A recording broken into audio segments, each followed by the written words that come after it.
এই মুহূর্তে আমরা ফেনী থেকে সরাসরি আপনাদের সাথে যুক্ত হয়েছি।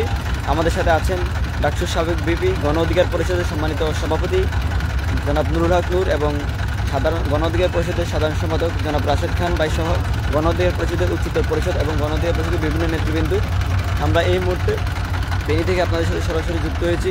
বানবাসী এবং যারা বন্যায় আটকে পড়ে আছে তাদের জন্য কিছু সহযোগিতা নিয়ে এসেছি আমরা ইনশাআল্লাহ আপনাদেরকে।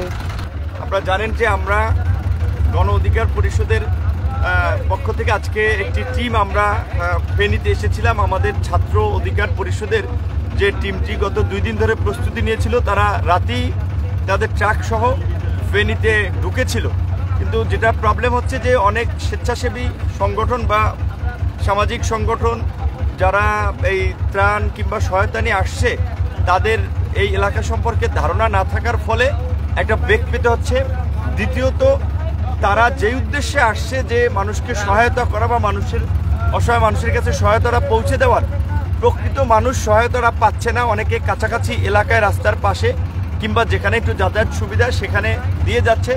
রিমোট এলাকা অর্থাৎ দূরবর্তী এলাকাগুলোতে, বিশেষ করে পশুরাম, ফুলগাজী এই রকমের এলাকাগুলোতেও তারা আরও যে চাহিদা, আপনার ছাগলনাইয়া অনেক জায়গায় যেতে ডিস্টেন্স হয়, ট্রলার পায় না, অনেকে ট্রাক নিয়ে আসে কিংবা পিক আপে আসে, কিন্তু দেখা যায় ট্রলার পায় না। সেই কারণে তারা খাবারগুলো সঠিক মানুষের হাতে পৌঁছে দিতে পারছে না এবং বিশেষ করে বিশুদ্ধ পানির একটা বড় ধরনের সংকট তৈরি হয়েছে।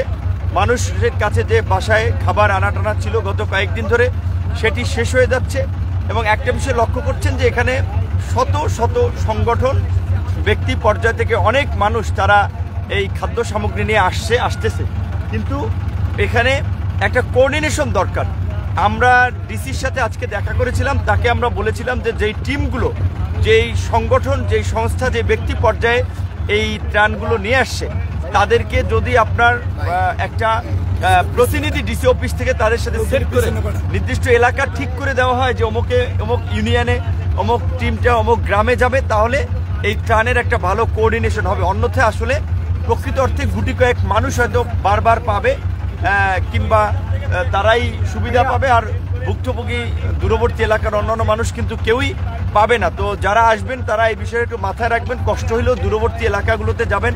পাশাপাশি অবশ্যই যারা পাশের আছে তারাও যেন পায়, সেটিও খেয়াল রাখতে হবে। আবার দূরে দিতে পাশের মানুষকে একেবারে বঞ্চিত না করা। পানির অবস্থা তো দেখাই যাচ্ছে যে দোকানপাট, এগুলো বাড়ি ঘর দেখা যায়, এগুলো বাড়ি থেকে ঘর ভাড়া দেওয়া হবে।